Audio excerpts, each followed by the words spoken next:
Welcome students. तो आज हम एक और वीडियो आपके लिए लेकर आए हैं, वो भी 10th के टॉपिक्स पे है।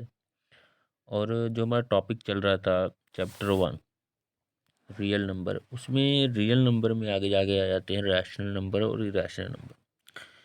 तो आज की जो हमारी एक्सरसाइज है, ये एक्सरसाइज वो 1.2 है दोस्तों।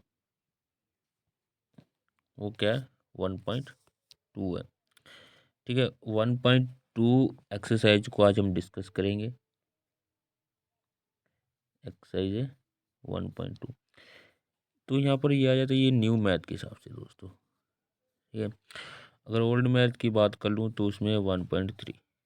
ठीक है, ये मैंने आपको पिछली वीडियो में भी बताया था कि अगर जो न्यू मैथ है उसमें तो पहली एक्सरसाइज सही करके सब दी हुई हैं, और अगर ओल्ड मैथ की बात करता हूँ तो उसमें आपको एक्सरसाइज कट करनी होगी।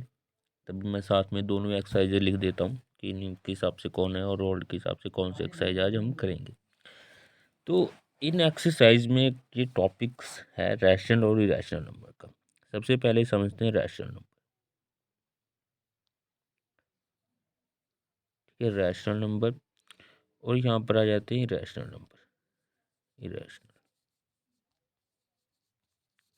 सबसे पहले डिस्कस करते हैं इनकी जो प्रॉपर्टीज हैं कि किन ये इरेशनल नंबर कहते हैं और किन को रैशनल नंबर। रैशनल नंबर वो हैं जिन्हें पी बटा क्यू के फॉर्म में लिखा जा सकता है। पी एंड क्यू इंटीजर हो सकते हैं। इंटीजर आप समझ लीजिए आसान भाषा में, जैसे गिनती 1 2 3 माइनस के भी, वो सब इंटीजर में आ जाते हैं। ठीक है, जितने भी माइनस के नंबर और प्लस के नंबर सब इंटीजर में आ जाते हैं। ये नहीं कि जिनका रूट नहीं निकाल सकते वो भी। ठीक है, सिंपल भाषा में आप गिनती समझ लीजिए, आपके लेवल का इतना ही बहुत है। ठीक है, तो ये इंटीजर होना चाहिए। और क्यू जो है वो एक इंटीजर, मतलब जो जीरो है वो जीरो नहीं होना चाहिए क्यों? क्योंकि हमें पता है कि अगर किसी संख्या के डिवाइड में जीरो आ गया तो वो संख्या क्या हो जाती है? इन्फिनिटी हो जाती है। ठीक है, उसके बाद बात करते हैं रैशनल नंबर की। रैशनल नंबर वो हैं जिन्हें एक तो पी बटा क्यू फॉर्म में नहीं लिखा जा सकता। ठीक है, पी बटा क्यू फॉर्म में नहीं लिखा जा सकता। जैसे हम बात कर रहे हैं √5 की, √7 की, √2 की, ये सब इरेशनल नंबर है। ठीक है, इन्हें आप पी बटा क्यू फॉर्म में नहीं लिख सकते। ठीक है, जैसे अभी मैं एक एग्जांपल्स भी लूँगा। ठीक है, उसमें आपको क्लियरली समझ आएगा। जैसे मैं लेता हूँ 1/2। ठीक है, 1/2 क्या है? ये रैशनल नंबर दोस्तों। ये क्या है? रैशनल, क्योंकि ये नंबर आप देख रहे हैं कि पी बटा क्यू फॉर्म में लिखा गया है। ठीक है, पी बटा क्यू फॉर्म में लिखा गया है। यहाँ पर आप देख रहे हैं कि पी कितना है हमारा? 1 है। क्यू कितना है? 2 है। पी कितना है? 1 है। क्यू कितना है? 2 है। ठीक है, तो इसमें लिखा गया है। अगर मैं और आपसे कहूँ कि जैसे मतलब 4 है, 4 क्या रैशनल है या इरेशनल है? तो आप कहेंगे कि इसके नीचे वाला तो मतलब बेस तो है नहीं, लेकिन है, डिनोमिनेटर है इसका। डिनोमिनेटर हम क्या है? जिस संख्या का डिनोमिनेटर कुछ नहीं उसका 1 लगा लीजिए। 4/1 को भी हम 4 ही कहते हैं, तो ये भी क्या हो जाएगा? रैशनल नंबर हो जाएगा। ये भी क्या हो जाएगा?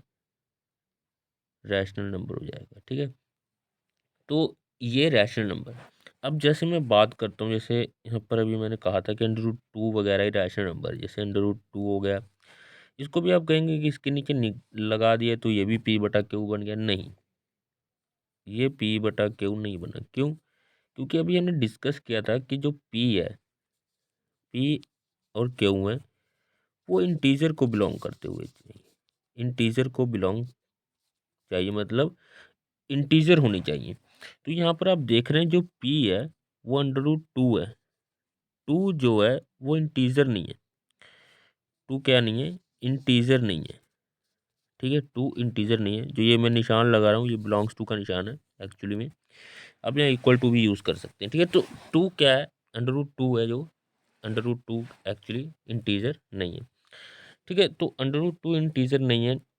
ठीक, तो इस वजह से ही जो ये √2/1 है या कुछ इसके नीचे और भी संख्या ले सकते हैं 3 4, तो ये हमारा क्या हो जाएगा, रैशनल नंबर नहीं होगा, क्योंकि इसकी कंडीशन है जो पी एंड क्यू है वो क्या होनी चाहिए, इंटीजर होनी चाहिए और क्यू जीरो नहीं होना चाहिए। चलिए अब अपने एक्सरसाइज की तरफ बढ़ते हैं। आई होप आपको पता लगा होगा कि कौन से नंबर रैशनल है, कौन से नंबर इरेशनल। ठीक है, तो सबसे पहला कॉन्सेप्ट आता है एक्सरसाइज 1.3 का। मैं ओल्ड मैथ के हिसाब से लिख रहा हूँ, न्यू में 1.2 है, ये शुरू में मैंने बता दिया। 1.3 एक्सरसाइज में ये क्या कहता है, कहता है फर्स्ट क्वेश्चन ले रहा हूँ, उसमें लिखा हुआ है प्रूव दैट √5 इरेशनल। क्या प्रूव करना है हमें, जो √5 है वो इरेशनल है, तो इसको हमें प्रूव करके दिखाना है। एक्चुअली हमें तो पता है कि ये इरेशनल है, लेकिन अगर हमें इसे प्रूव करना है तो कैसे करेंगे, ये आज आप इस वीडियो में जानेंगे। ठीक है, ऐसे बहुत सारे नंबर को हम इरेशनल प्रूव करेंगे आज। ठीक है, तो मेन कंसेप्ट क्या है इसका, कैसे शुरू करना है, कैसे क्या करना है, सब आप देखेंगे। जस्ट अभी आप देखिए। चलिए एक सोल्यूशन इसका क्या रहेगा, हमें कहा गया है कि √5 इरेशनल है, ये प्रूव करके दिखाओ। ठीक है, तो सबसे पहले सपोज कर लेते हैं। सपोज क्या करते हैं, जो √5 है वो रैशनल है, हमें प्रूव क्या करना है, इरेशनल। हमने मान लिया कि ये रैशनल है, चलो रैशनल है, तो इस पर रैशनल की जो प्रॉपर्टी है वो लगेगी। रैशनल की प्रॉपर्टी क्या कहती है कि कोई भी अगर नंबर रैशनल है तो p/q में लिखा जाएगा। ठीक है, p/q में लिखा जाएगा, क्यू जीरो नहीं होना चाहिए। ठीक है, यहाँ पर मैं मान लेता हूँ p एंड क्यू आर को prime, p and Q R को प्राइम। अब को प्राइम क्या होते हैं ये भी आपको बताना पड़ेगा। चलिए को प्राइम, तो को प्राइम उन नंबरों को कहते हैं जिनको 1 के सिवा कोई और डिवाइड नहीं कर सकता। जैसे एग्जाम्पल के साथ थोड़ी सा आपको बता दूं ताकि आपको पता लग जाए। जैसे मान लेते हैं कि अगर मैं यहाँ पर 6 लेता हूँ, यहाँ पर 2 लेता हूँ, तो ये दोनों 2 के साथ तो डिवाइड हो रहे हैं। जैसे 2 के टेबल में 6 भी आता है और 2 के टेबल में 2 भी आता है, तो ये को प्राइम नहीं हुए, ये को प्राइम नहीं हुए। दूसरी तरफ अगर मैं 5 और 3 लेता हूँ, इसमें देखिए कॉमन फैक्टर कोई नहीं है, 5 अपने टेबल में आएगा, 3 अपने टेबल में आएगा। ठीक है, तो मतलब एक ही ऐसी संख्या जो उनको डिवाइड कर सकती है, क्योंकि एक के टेबल में 5 भी आएगा, एक के टेबल में 3 भी आएगा, तो ये क्या हो जाएंगे, को प्राइम। तो को प्राइम उन नंबरों को कहते हैं जिनको एक के सिवा कोई और डिवाइड नहीं कर सकता। ठीक है, तो ये मैंने आपको ये समझाने के लिए बताया था। ठीक है, तो मैं यहाँ पर लिख देता हूँ कि पी एंड क्यू है क्या है, को प्राइम है, को प्राइम है। ठीक है, पी एंड क्यू क्या है, को प्राइम है। ठीक, तो ये समझ लीजिए आप बी को प्राइम है। अब हमें क्या करना है, जो हम मैंने √5 को p/q फॉर्म में लिखा है, तो मैं इसकी क्रॉस मल्टीप्लाई कर दूंगा। कैसे, √5 लिखा है, इसके नीचे क्या लगा देता हूँ, 1 p/q, तो इसकी क्रॉस मल्टीप्लाई कर देनी है ऐसे। तो क्रॉस मल्टीप्लाई करके हमें क्या मिलता है कि √5 क्यू और p को 1 के साथ करेंगे तो p, ये हमें मिला। ठीक है, ये मिलने के बाद नेक्स्ट पेज कर लेता हूँ। मुझे मिला था √5 क्यू। अब मैं इसको क्या करूँगा, स्केयरिंग बोथ साइड कर दूंगा, स्केयरिंग बोथ साइड्स। अच्छा, जब स्केयरिंग बोथ साइड करूँगा, देखिए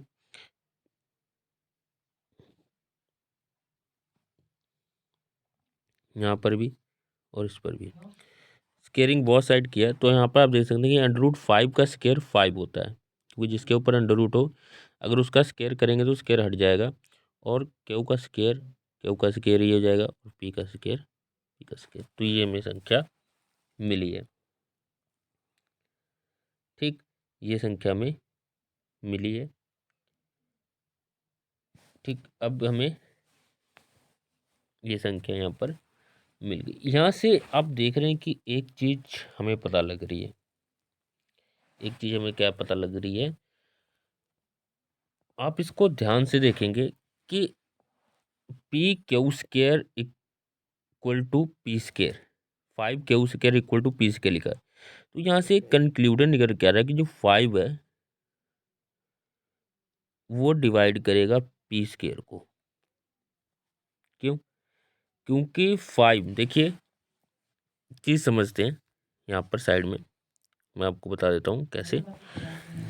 आप एक चीज देखिए कि 5 के साथ यहाँ पर क्या है, क्यू स्केयर। अब दोनों की मल्टीप्लाई पी स्केयर आ रही है, ठीक है, ये दोनों की मल्टीप्लाई पी स्केयर है।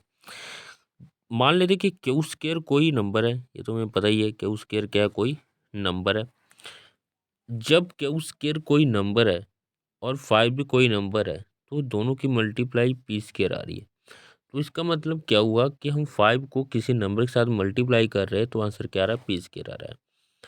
तो अगर मैं यहाँ पर कहूँ कि 5 पी स्केयर को डिवाइड कर, यहाँ से मैं एक कंक्लूजन भी निकाल सकता हूँ। देखिए 5 को इधर लेकर आऊँ मैं, इसके नीचे आ जाएगा क्योंकि वहाँ मल्टीप्लाई यहाँ पर नीचे आ गया। तो यहाँ से मैं कह सकता हूँ कि जो 5 है डिवाइड पी स्केयर, 5 है डिवाइड क्या कर रहा है, पी स्केयर को कर रहा है। विच इम्प्लाइज, मतलब अगर पी स्केयर को कर रहा है तो 5 पी को भी डिवाइड करेगा। 5 डिवाइड पी स्केयर को कर रहा है तो क्या करेगा, पी को भी डिवाइड करेगा। ठीक है, यहाँ तक तो आपको समझ आ गया होगा।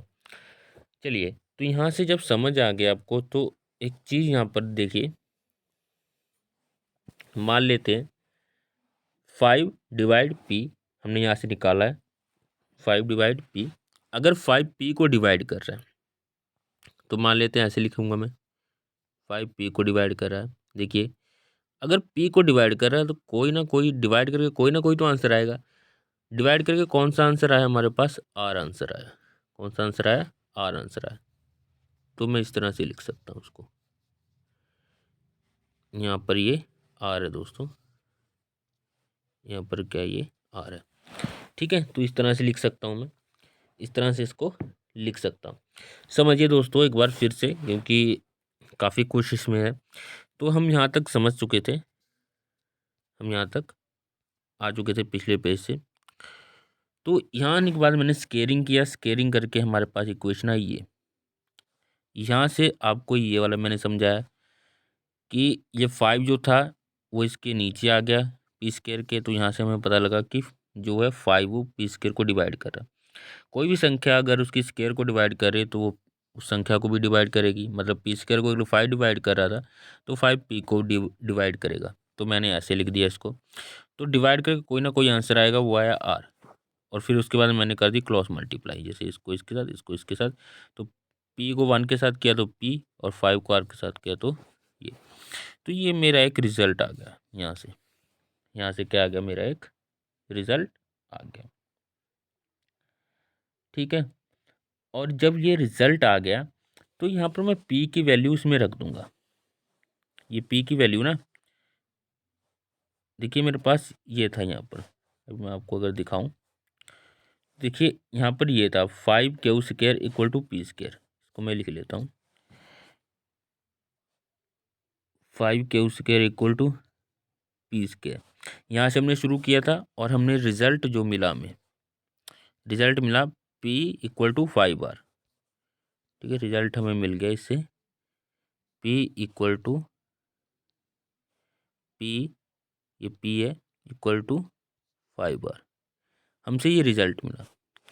ठीक है, हमने यहाँ से शुरू किया था और हमें ये रिजल्ट मिला इससे। तो अब देखिए पी की वैल्यू, ये जो पी की वैल्यू है ना, यहाँ पर आप देख रहे हैं पी की वैल्यू मैं इस वाले में सब्सिट्यूट कर दूंगा, भर दूंगा। P Q square 5 Q square, P की वैल्यू है 5 आर, इसको कर देते हैं स्केयर। तो अब आ जाएगा मेरे पास 5 क्यू स्केयर, लिया जाएगा 25 आर स्केयर। तो यहाँ से भी मैं अगर एक कंक्लूजन निकालूं तो ये जो 5 है यहाँ पर आके डिवाइड हो जाएगा, तो इसको काट कर यहाँ पर आ जाएगा 5। तो इससे मेरे पास जो answer Q square equal to 5r। अच्छा, अब यहाँ से भी आप एक चीज़ निकाल सकते हैं कि जो 5 है वो क्यू को डिवाइड कर रहा है। क्यों? क्योंकि अगर मैं यहाँ पर इसको ऐसे लिख दूँ, आर स्क्वायर देखिए इधर ही रहने देते हैं, 5 को डिवाइड करा देते हैं यहाँ पर। यहाँ से पता लग रहा है कि जो 5 है वो क्यू स्क्वायर को भी डिवाइड कर रहा है। ठीक है, जो 5 है वो डिवाइड कर रहा है क्यू स्क्वायर को। अगर क्यू स्क्वायर को डिवाइड कर रहा है तो क्यू को भी करेगा, 5 डिवाइड क्यू। देखिए, दो चीज़ होगी। एक तो हमें यहाँ से जो हमने पिछला निकाला था, यहाँ पर हमें पता लगा कि जो 5 डिवाइड वो पी को कर रहा है, और यहाँ से निकाला कि 5 डिवाइड क्यू को कर रहा है। तो 5 दोनों को डिवाइड कर रहा है। 5 किसको डिवाइड कर रहा है? 5 डिवाइड पी एंड क्यू। 5 किसको डिवाइड कर रहा है? पी एंड क्यू को डिवाइड कर रहा है। यहाँ से क्या आ गया? कॉन्ट्राडिक्शन आ गया। कॉन्ट्राडिक्शन आ गया। क्यों आ गया कॉन्ट्राडिक्शन? ये भी मैं आपको बताता हूँ कॉन्ट्राडिक्शन क्यों है। शुरू के पेज में चलते हैं। देखिए, यहाँ पर देखिए, मैंने क्या कहा था कि जब हमने √5 को पी बटा क्यू में लिखा था तो ये कहा था कि पी एंड क्यू आर को प्राइम है। क्या है? को प्राइम। को प्राइम का मतलब मैंने बताया कि पी और क्यू को एक के अलावा और कोई नंबर डिवाइड नहीं कर सकता। पी और क्यू को एक के अलावा और कोई नंबर डिवाइड नहीं कर सकता। लेकिन यहाँ पर क्या है कि 5 डिवाइड पी एंड क्यू, कि 5 भी पी एंड क्यू को डिवाइड कर रहा है। ये कॉन्ट्राडिक्शन आ गया। कॉन्ट्राडिक्शन आ गया। किस वजह से कॉन्ट्राडिक्शन आया? कि हमने √5 को क्या माना था? रैशनल। इसीलिए क्या है? √5 इज क्या है? इरेशनल। √5 क्या है? हमारा इरेशनल नंबर है। ठीक है, अगर रैशनल माना तो क्या आ गया? कॉन्ट्राडिक्शन आ गया। ठीक है, तो आई होप आपको ये समझ आया होगा ये सवाल। चलिए एक और सवाल करते हैं, बहुत ही अच्छा सवाल है। ठीक है, आपको थोड़ा सा उसका लेवल भी थोड़ा सा हाई है। ठीक है, तो देखिए थर्ड सवाल है। थर्ड सवाल ले रहा हूँ, ये थर्ड पार्ट का है। थर्ड पार्ट का थर्ड सवाल ले रहा हूँ। तो मुझे प्रूव करना है इस वाली संख्या को इरेशनल। इस वाली संख्या को क्या करना है? इरेशनल करना है। तो फंडा वही रहने वाला हमारा जो पहले था। मान लेते हैं क्या है, क्या ये पोज कर लेते हैं, क्या ये रैशनल इज रैशनल। जब रैशनल माना है तो वही बात आ जाती है फिर से कि ये कोई ना कोई पी बटा क्यू में लिखा जाएगा। पी बटा क्यू में लिखा जाएगा। इसके आगे क्या करते हैं? √2, जो रूट वाली संख्या उसको उधर ही रहने दीजिए हमेशा। उसमें एक ही रूट था तो कोई संख्या इधर उधर लेके जाने की जरूरत नहीं थी। लेकिन इसमें आप देख रहे हैं कि ये 6 हमारे पास एक्स्ट्रा आ गया, तो 6 को मैं इधर लेके आऊँगा तो ये माइनस का क्या हो जाएगा? 6 हो जाएगा। ठीक है, तो इसमें कंडीशन वही है सब कुछ। पी एंड क्यू क्या है? को प्राइम है। ठीक है, और क्यू जीरो नहीं है। कंडीशन हमेशा वही रहने वाली, इंटीजर है, को प्राइम है और क्यू जीरो नहीं है। अच्छा, तो यहाँ से आप एक चीज़ देख रहे होंगे, ये सवाल ज़्यादा बड़े नहीं होते, बहुत ही छोटे होते हैं। तो यहीं से पर ये सवाल लगभग ख़त्म है। क्यों? क्योंकि देखिए पी बटा क्यू क्या हमारा कोई ना कोई इंटीजर है, कोई ना कोई रैशनल नंबर है। ठीक है, कोई ना कोई रैशनल नंबर है। ठीक, कोई ना कोई रैशनल नंबर। मैंने बताया था कि पी बटा क्यू की फॉर्म में रैशनल नंबर लिखे जाते हैं। रैशनल नंबर, रैशनल नंबर में से मैं एक और सिक्स भी क्या है? रैशनल नंबर है। मैंने भी आपको बताया था कि जिसके नीचे कुछ नहीं उसके नीचे 1 लगा लीजिए, वो रैशनल नंबर हो जाएगा। ठीक है, तो ये भी रैशनल नंबर है, ये भी रैशनल नंबर है, और इनकी क्या हो रही है? माइनस हो रही है। दो रैशनल नंबर की माइनस भी क्या हो जाती है? रैशनल नंबर हो जाती है। ठीक है, तो मेरे पास ये संख्या बनी थी। अब ये वाली क्या है? रैशनल नंबर है। ये वाली क्या है? रैशनल नंबर है। रैशनल नंबर है तो यहाँ पर अगर मैं ऐसे लिख दूँ, √2 की वैल्यू क्या आ रही है? Rational number. क्या, √2 क्या आ गया, रैशनल। ठीक है, क्योंकि ये वाली संख्या रैशनल बनेगी तो √2 किसी रैशनल नंबर के बराबर आ रहा होगा। लेकिन हमें पता है कि √2 कभी रैशनल नहीं हो सकता। √2 क्या हो सकता है, कभी रैशनल नहीं हो सकता। ये क्या हो गया, यहाँ से कॉन्ट्राडिक्शन हो गया। क्या हो गया यहाँ पर, कॉन्ट्राडिक्शन हो गया। क्यों, क्योंकि √2 क्या है, इरेशनल नंबर है। √2 क्या है, इरेशनल नंबर है। इरेशनल नंबर है तो जो हमने संख्या बनाई, जो हमने संख्या शुरू में दी थी, ये भी क्या हो जाएगी, इरेशनल हो जाएगी। ये भी संख्या क्या हो जाएगी, इरेशनल हो जाएगी। ठीक है, तो आई होप आपको समझ आ रहा होगा ये सब कैसे और किस तरह से सवाल हुए हैं। ठीक है, तो आज का बस ये वीडियो यहीं तक था। इसमें हमने प्रूफ किया कि √5 क्या है, इरेशनल नंबर है, और एक सवाल और प्रूफ किया। तो इसी तरह से आपको सब सवाल आसानी से प्रूव कर देने हैं, आसानी से प्रूव हो जाएंगे जिस तरह से हमने किया। दी हुई संख्या को रैशनल मानिए, p/q फॉर्म में लिखे क्रॉस मल्टीप्लाई कीजिए। उसके बाद आप देख लीजिए कि जो नंबर बन रहा है वो कॉन्ट्राडिक्शन तो नहीं कर रहा। अगर कॉन्ट्राडिक्शन कर रहा है तो वहीं पर आपका सवाल खत्म हो जाएगा। अदरवाइज स्केयर वगैरह लगा कर, जैसे हमने पहले सवाल में किया, उस तरह से भी आप हल कर सकते हैं। तो यहाँ पर हमारा जो चैप्टर 1 है वो ख़त्म होता है। ठीक है, चैप्टर जो 1 है, चैप्टर जो 1 है वो हमारा क्या होता है, फिनिश होता है। ठीक है, चैप्टर 1 क्या हो जाता है, फिनिश हो जाता है। चैप्टर नेक्स्ट जो वीडियो लेकर आएगा वो चैप्टर 2 पे रहेगी। इस तरह से हमें सपोर्ट करती रहिए, और इस वीडियो को ज़्यादा से ज़्यादा लोगों को, ज़्यादा से ज़्यादा बच्चों को शेयर कीजिए ताकि वो इसका लाभ उठा पाएँ, क्योंकि 10th के एग्ज़ाम बहुत ही ज़्यादा नियर हैं। और इस जनवरी में हम लगभग जो 70% सिलेबस है, 70-80% सिलेबस है वो लगभग कवर कर देंगे। ठीक है, चैप्टर 1 हमारा हो ही गया है। ठीक है, और उससे पहले एक चैप्टर जो हमने कहा ट्रायंगल वाला, वो भी चैप्टर हो गया। 13 चैप्टर जो एरिया वॉल्यूम वाला, वो भी लगभग कंप्लीट है। उसके बाद चैप्टर 2 आ रहा है, वो भी एक छोटा चैप्टर है, ज़्यादा कुछ है नहीं उसमें, वो भी आसानी से कंप्लीट हो जाएगा। ठीक है, तो जो ये चैप्टर्स हैं आसान आसान, ये हम पहले करा देंगे ताकि जो इसमें से आने वाले सवाल है उसको बच्चे आसानी से हल कर पाएँ। ठीक है, इसी तरह वीडियो को लाइक, शेयर, कमेंट वगैरह करते रहिए, और इसको शेयर ज़्यादा से ज़्यादा कीजिए। थैंक यू दोस्तों।